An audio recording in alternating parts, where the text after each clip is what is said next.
नमस्कार प्रेक्षकांनो, लग्नानंतर होईलच प्रेम या मालिकेमध्ये आपल्याला जबरदस्त असा ट्विस्ट बघायला मिळणार आहे. तर आपण पाहिलं की काव्याची मेमरी आता गेलेली असते, तिचा पार्शल मेमरी लॉस झालेला असतो. तिची मेमरी परत येण्यासाठी पार्थ आणि नंदिनी खूप मस्त अशी युक्ती लावणार आहेत.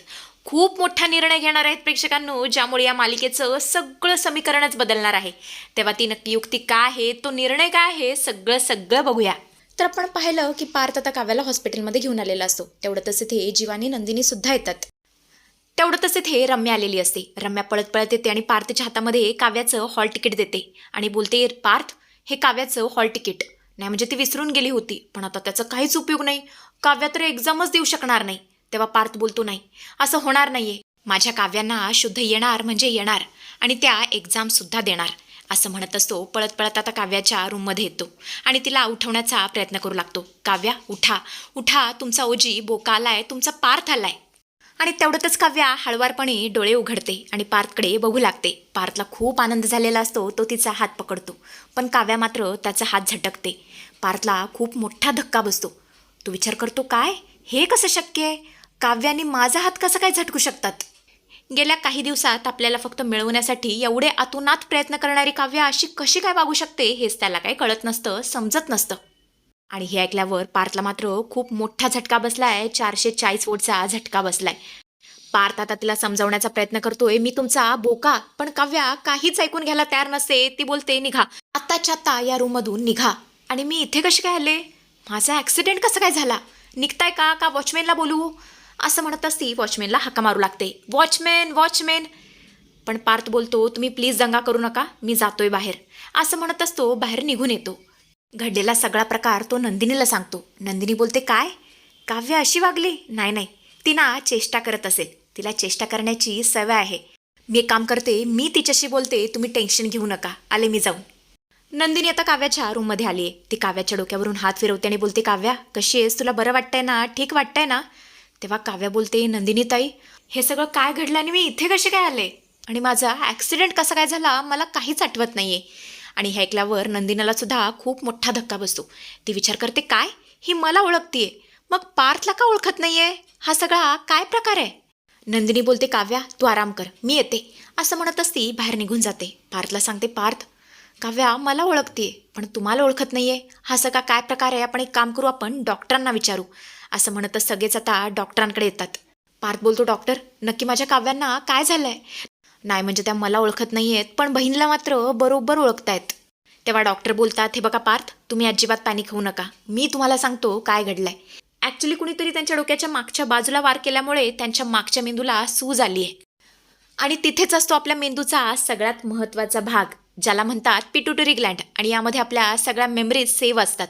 तिथे धक्का बसल्यामुळे त्यांची पार्शल मेमरी लॉस झाली आहे.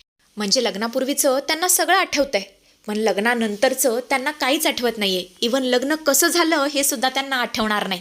आणि हे ऐकून तर सगळ्यांना पार्थला खूप मोठा धक्का बसलेला असतो. पार्थ आता जोरातच ओरडतो, डॉक्टर, अहो हे काय सांगताय तुम्ही? प्लीज सांगा हे खोटं आहे. तेव्हा डॉक्टर बोलतात, नाही, मी खोटं बोलत नाही आणि तसंही मला खोटं बोलून काय मिळणार आहे? यातला शब्दानी शब्द खरा आहे. काव्या पार्शली सगळं विसरून गेले आहेत. तेव्हा पार्थ बोलतो, मग ठीक आहे, विसरून गेलेत ना, काहीच हरकत नाही, पण त्यांना हे सगळं कधी आठवेल सांगा ना. काहीतरी इलाज असेल ना, तुम्ही बाहेरची फॉरेनची टीम बोलवा, तुम्हाला जेवढे महागडे औषधं यूज करायचे आहेत ना, ते सगळं यूज करा, मी म्हणेल तितका पैसा फेकायला तयार आहे, फक्त तुम्ही माझ्या काव्याला बरं करा. तेव्हा डॉक्टर बोलतात, हे बघा पार्थ, हे सगळं आमच्या हातात नाहीये. शेवटी आम्ही सुद्धा माणसं आहोत, डॉक्टर आहोत, देव नाही. तेव्हा पार्थ बोलतो, ठीक आहे, माझी काहीच हरकत नाहीये, तुम्ही तुमच्या परीने माझ्या काव्याला बरं करण्याचा प्रयत्न करा, पण मला एक सांगा, किती दिवस लागतील ट्रीटमेंटला? 1 दिवस, 2 दिवस, 3 दिवस, दिवस, 1 महिना, तुम्हाला जितके दिवस घ्यायचे आहेत ना तितके दिवस घ्या, पण माझ्या काव्याला तेवढं बरं करा. तेव्हा डॉक्टर बोलतात, हे बघा पार्थ, आम्ही तुम्हाला आधी सुद्धा सांगितलंय, आम्ही माणसं आहोत, डॉक्टर आहोत, देव नाही. आता या सगळ्या ट्रीटमेंटला किती वेळ लागेल, किती दिवस लागतील, काहीच सांगता येत नाही. हे सगळं त्यांच्या रिस्पॉन्ड करण्यावरती आहे. या सगळ्याला किती दिवस लागतील, किती महिने लागतील, मी काही सांगू शकत नाही. आणि असंही होऊ शकतं की त्यांना कधीच काहीच आठवणार नाही. आणि हे ऐकून तर पार्थला खूप मोठा धक्का बसतो. तो बोलतो, नाही, हे असं शक्य नाही, मी माझ्या काव्याशिवाय जगू शकत नाही. मी आत्ताच काव्यांच्या रूममध्ये जातो. त्यांना सांगून टाकतो, मी तुमचा बोका आहे, मी तुमचा पार्थ आहे, मी तुमचा नवरा आहे. तेव्हा डॉक्टर बोलतात, ठीक आहे, खुशाल जा, पण एक लक्षात घ्या, त्यांना जर हे सगळं सहन झालं नाही ना, तर त्या कोमात सुद्धा जाऊ शकतात. तुमची आहे का तयारी? आणि आता मात्र पार्थची पावलं अडखळतात. त्याला काय करावं काही समजत नसतं. तो पूर्णपणे ब्लँक झालेला असतो. तो आता बाहेर येतो आणि ढसाढसा रडायला सुरुवात करतो.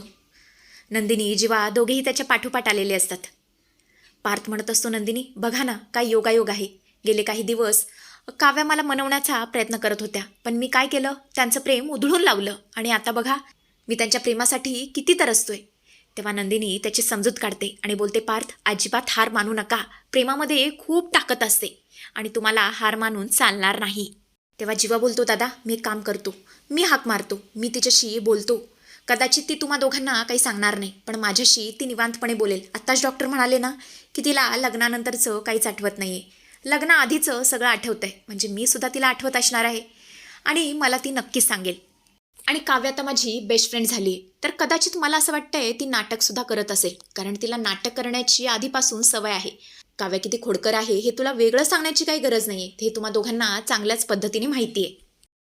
तेव्हा पार्थ बोलतो, विचारताना बोलतं कर, आणि त्या जर नाटक करत असतील ना तर खूपच चांगलं आहे. एक वेळ मी त्यांचं हे नाटकसुद्धा सहन करायला तयार आहे, पण आयुष्यभरासाठी अबोला मी नाही सहन करू शकत.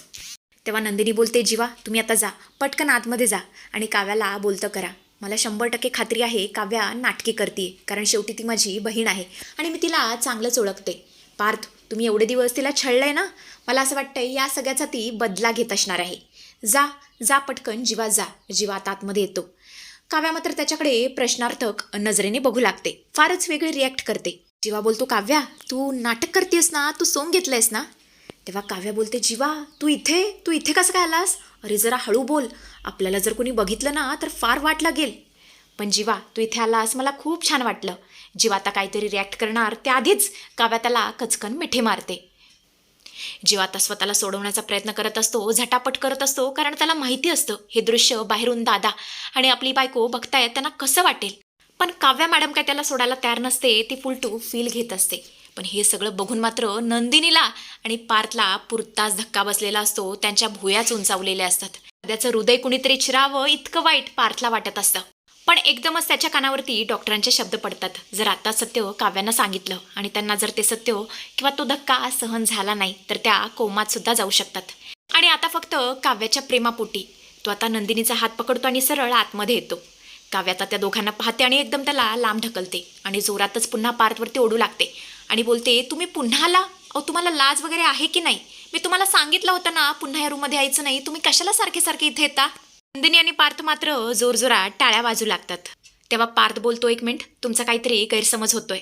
मी जीवाचा भाऊ आहे, थोरला भाऊ पार्थ, आणि आता तुम्ही जीवाला जे काही करत होता ते आम्ही दोघांनी बघितलंय. काळजी करू नका, हे सगळं मी माझ्या आईवडिलांना सांगणार नाहीये. त्या उलट आम्ही दोघं तुमची साथ देणार आहे, तुमचं लग्न आम्ही लावून देणार. आणि हे ऐकून काव्या खूपच खुश झालेली असते, पण जीवाला मात्र खूप मोठा धक्का बसलेला असतो. तो एकदमच बाहेर येतो आणि बोलतो, दादा अरे हे काय बोलतोयस तू काय म्हणालास? हे सगळं बोलताना तुला लाज कशी वाटली नाही? अरे मी आता नंदिनीचा झालोय आणि तू काव्याचा. तेव्हा पार्थ बोलतो, जीवा तू विसरलास का? डॉक्टर काय म्हणाले? डॉक्टर म्हणाले की काव्या जिथून विसरले आहेत तिकडूनच आपल्याला सुरुवात करावी लागणार आहे. तेव्हा जीवा बोलतो, दादा तू दुसरं काही एक सांग, मी तुझ्यासाठी जीव सुद्धा द्यायला तयार आहे, पण हे नाटक मला करायला जमणार नाही. तेव्हा पार्थ बोलतो, जीवा तुला करावं लागेल असं समज, हा तुझ्या मोठ्या भावाचा आदेश आहे. कारण जर आपण इथून सुरुवात केली नाही ना तर काव्या मला कायमच्या सोडून जातील, कोमात जातील, आणि त्यांना गमावणं मी नाही सहन करू शकत. हे आयुष्यभराचं नाटक मी पेलायला तयार आहे, पण त्यांना गमवायला मी तयार नाही आहे. तुम्हा दोघांना एकत्र पाहून मी रोज मरायला तयार आहे, पण त्यांना मरताना मी नाही बघू शकत. आणि मला माहिती आहे हा दिवस आपल्याला बघायला मिळणार नाही. त्याआधी नक्कीच माझं प्रेम काव्या ओळखतील, कारण मला माझ्या प्रेमावरती खूप विश्वास आहे. जीवा मात्र पूर्णपणे घाबरलाय, गोंधळून गेलाय. त्याला काय करावं काहीच कळत नाहीये. तो आता नंदिनीकडे बघतोय. तेव्हा नंदिनी बोलते, हो पार्थ जे काय बोलतायत ना ते करा, कारण हा सगळा काव्याच्या जीवन मरणाचा प्रश्न आहे आणि तिच्यासाठी आपल्याला हे करावंच लागेल. आपल्या तिघांना हा त्याग करावाच लागेल, हे तप करावं लागेल. तेव्हा आता काव्याला सगळं कधी आठवेल हे तर बघणं रंजकच ठरणार आहे. पण प्रेक्षकांनो, हे सगळं नंदिनी आणि पार्थला सहन करण्याची देवशक्ती देव, एवढंच देवाचरणी प्रार्थना, कारण स्वतःच्या प्रेमाला दुसऱ्याच्या मिठीत बघणं हे खूपच अवघड आहे. तर असा काहीसा ट्विस्ट आपल्याला येणाऱ्या भागांमध्ये बघायला मिळणार आहे प्रेक्षकांनो.